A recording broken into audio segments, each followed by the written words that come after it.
هذه الرسالة بدي اوجهها من هين، من جوا القطاع. شايفين هذا القطاع؟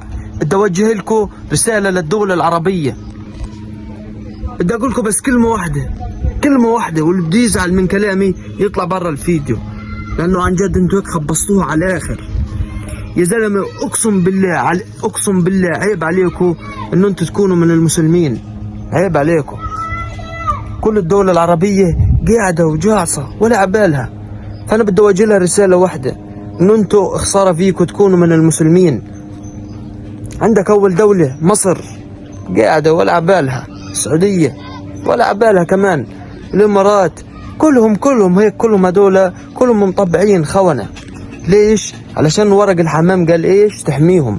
يا زلمة مين تحمي؟ يا زلمة هي مش عارفة تحمي حالها عشان تحميكم. ايش مالكم؟ تتهبلوا؟ ليش لهالدرجة كلكم بتستعجولها؟ ليش؟ انا اكتر دولة زعلان عليها عارفين مين؟ دولة مصر ام الدنيا. مصر زعلان عليها كمان علشان هي اكتر دولة قريبة منا، يعني هي جارتنا، اعتبارها بتكون الجارة اللي هي لازم تسندنا. بس راحت لا، باول الحرب ايش عملت؟ طلعت قالت انا مستحيل اخلي الفلسطينية يتهجروا، بس كان في شرط واحد، لو واحد من اهل القطاع من جوا دفع لها $5000 بتطلعوا برا القطاع. ليش؟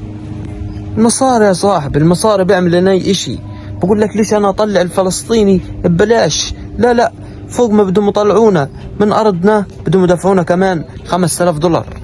شوف لو وين مخ المصري لما يشتغل عن جد، انكو يعني عن جد حرامية. لو اي واحد بشوف هذا الفيديو ومن مصر ما يزعلش، انا بقولش عن الشعب المصري، احنا ما حكيناش اشي عن الشعب المصري، لا احنا قاعدين بنحكي عن اللي ماسك الشعب المصري واللي انتوا عارفينه، السيسي هذا مش عارف ليش هيك بعمل. والدولة العربية الثانية مثلا عندك السعودية المفروض يكون فيها دولة، يعني المفروض يكون في عندها دين يا زلمة فيها المدينة المنورة، فيها الكعبة، المفروض هذه يكون في عندها دين. بس انا اللي شايفه فيش في عندها دين بالمرة، مطبعة كله. ليش؟ علشان دولار، معناها هي مش دولة مثلا فقيرة او محتاجة. بس مش عارف ليش كلكم هيك بتخافوا من هذه الدولة. ايش عامله لكم؟ والله ما انا فاهم. ما انا اقسم بالله يعني بتخوفش يا زلمة، والله ما بتخوف يا زلمة. احنا مرقنا عليهم في مستقلات صيني، طلعنا من عندهم 200 ارنب. مالك يا زلمة؟ هذه بدها تحميكو، مطبعين معها علشان تحميكو. تحمي مين يا راجل؟ مش عارف ايش بدي اقول لكم، هي بس تحمي نفسها يا راجل. وهيك انا خلصت الفيديو، وزي ما انت عارف يا صديقي، ابتسم يا صديقي، العسل هذا اهم اشي. وبدي منكم كل واحد شاف هذا الفيديو يعلق بعلم فلسطين في التعليقات ويدعو انه الله ينصرنا، هذا اهم اشي. وسلام يا وحش الوحوش، وما حدش يزعل من كلامي لان انا بحبكم كلكم. سلام.